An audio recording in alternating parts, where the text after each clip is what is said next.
Bahkan seandainya dustanya tidak seperti yang saya contohkan tadi, tidak tentang ayat, tidak tentang hadis. Kalau di situ kan ada kalimat walaupun tidak pernah berdusta atas nama Rasulullah. Dustanya mungkin urusan-urusan sepele, urusan-urusan kecil. Tapi orang yang mudah berdusta ini bahaya untuk diikuti.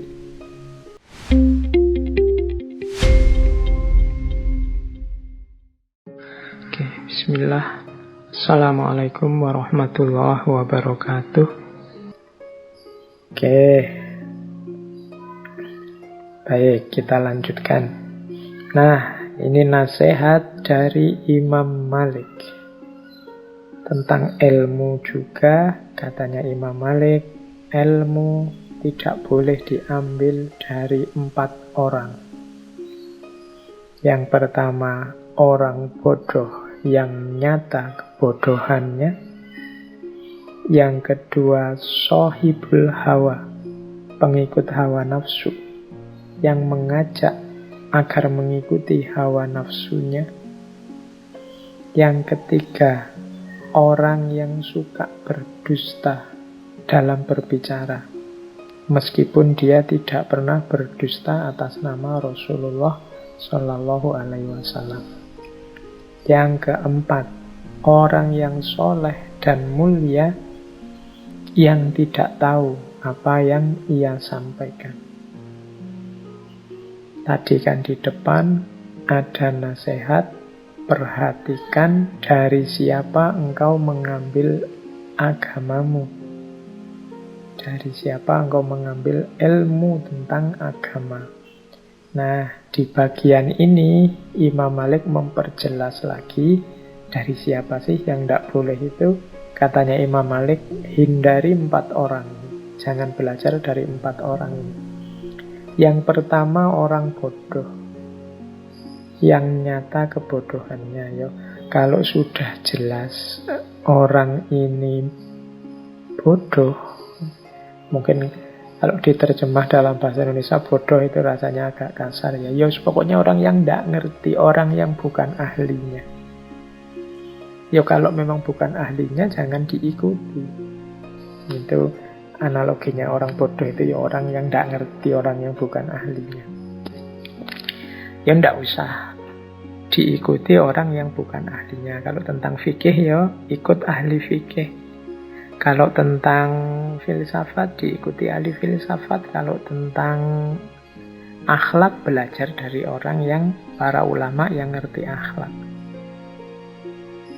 Jadi jangan ngarang, pokoknya orang yang kalian idolakan, kalian tinggikan, kalian kagumi, terus belajar apa saja dari beliau, ya enggak.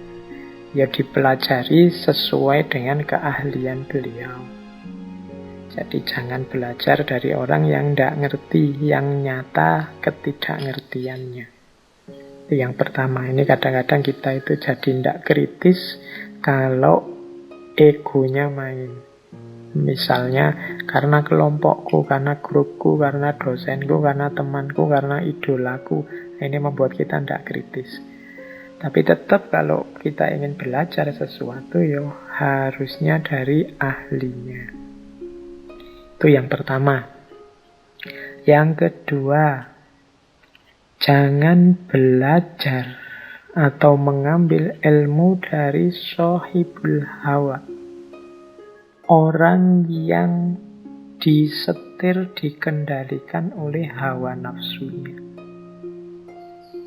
Cirinya apa orang yang dikendalikan oleh hawa nafsunya? Orientasi hidup dan target-target hidupnya hal-hal yang sifatnya duniawi sementara artifisial. Artifisial itu tidak penting, tidak hakiki.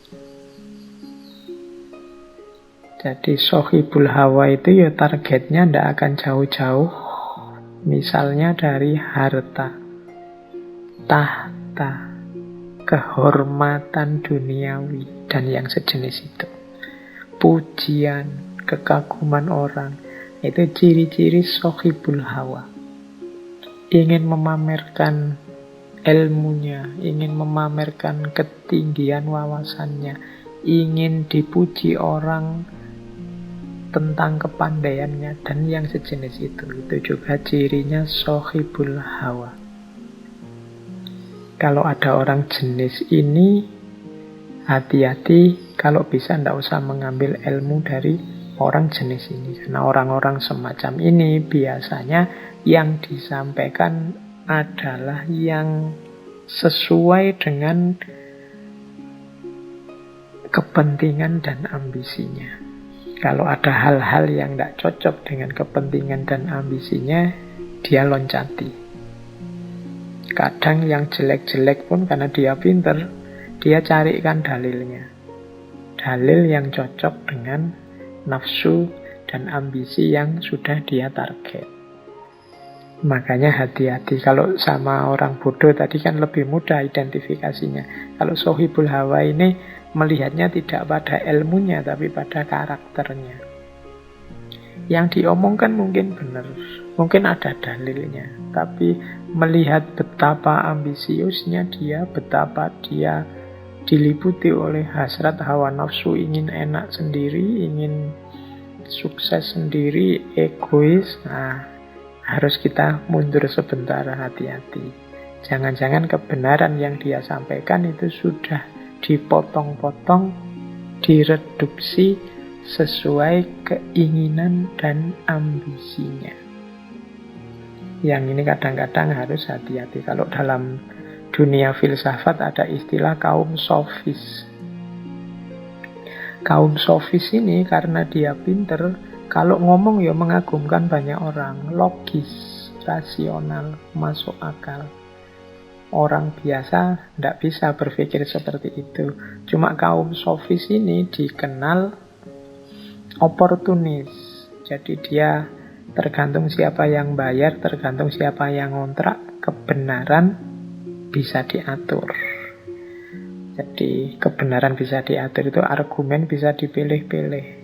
Kan saya sering bilang akal itu pinter menjustifikasi, tergantung hati mengarahkan kemana. Hati itu kalau diarahkan ke kebaikan, ya akal bisa menunjukkan dalil argumen untuk mendukung kebaikan. Tapi kalau hati cenderung pada yang jelek, ya akal akan mampu menyusun argumen untuk mendukung kejelekan. Ini teorinya Imam Ghazali. Jadi sohibul hawa, ayo hati-hati kita hindari. Yang ketiga, para pendusta. Nah, berarti sebelum kita mengikuti orang lain, ini harus kita cek track recordnya ini.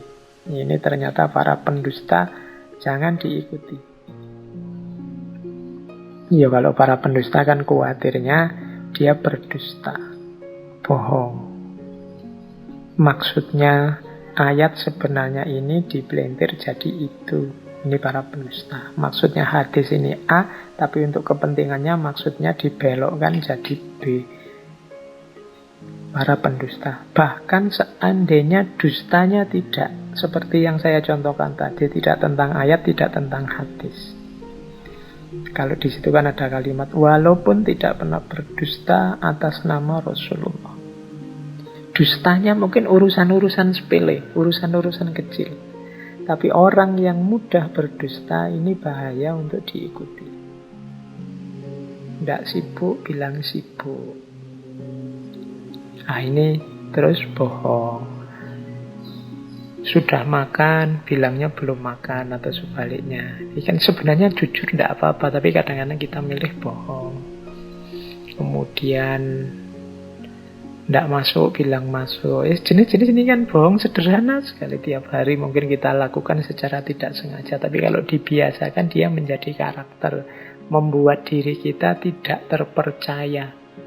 Kata-kata yang keluar dari mulut kita jadinya tidak sikoh. Tidak sikoh itu tidak kuat, tidak bisa dipercaya. Meskipun kita bohongnya hanya kecil-kecil, tapi kalau kecil-kecil banyak akan membentuk karakter sebagai pembohong. Kan ada hadisnya itu, iyyakum wal kadhiba, hindarilah bohong. Karena kalau kita yataharra kadzibah, kalau kita membiasakan kebohongan, maka kita akan menjadi orang yang kadzaban, seorang pembohong. Bohongnya sudah jadi karakter. Orang yang bohongnya sudah jadi karakter itu ya, kalau dia berbohong tidak ada rasanya, sudah biasa saja. Karena sudah tiap hari dia begitu. Jadi yang ketiga, jangan mengambil ilmu dari para pembohong. Yang keempat, nah ini juga kita harus hati-hati. Kalau ini sebenarnya baik, tapi ternyata ya orang soleh, orang mulia menyampaikan kebaikan, tapi dia sendiri tidak tahu dengan yang dia sampaikan. Dia sendiri tidak paham dengan apa yang dia sampaikan. Mungkin dia ini hanya mengulang-ulang saja, mungkin dia ini hanya taklid, mengikuti saja. Ini juga katanya Imam Malik harus hati-hati kita ikuti. Kalau dalam bahasa filsafat, orang ini sebenarnya baik, cuma tidak kritis. Cuma dia tidak ingin paham dasarnya, argumennya dari yang dia sampaikan. Pokoknya baik disampaikan. Dia tidak mendalami. Nah, ini juga harus hati-hati, karena setiap pernyataan, setiap dalil yang disampaikan, setiap pendapat yang disampaikan itu kan harus ngerti benar dasarnya. Tidak sekedar mindah kata dari tokoh A kita sampaikan ulang. Jadi ini kita juga harus hati-hati kalau ada orang hanya peniru, hanya follower, pengikut. Jadi 4 orang yang harus kita hati-hati dalam mengambil ilmu dari mereka. Kalau bisa ya dihindari. Yang pertama orang bodoh, yang kedua pengikut hawa nafsu dan kepentingan, yang ketiga orang yang suka berdusta, dan yang keempat orang yang tidak tahu dia itu sebenarnya ngomong apa, dia sendiri tidak paham. Nah, ini 4 orang yang kita harus hati-hati dalam mengambil ilmu.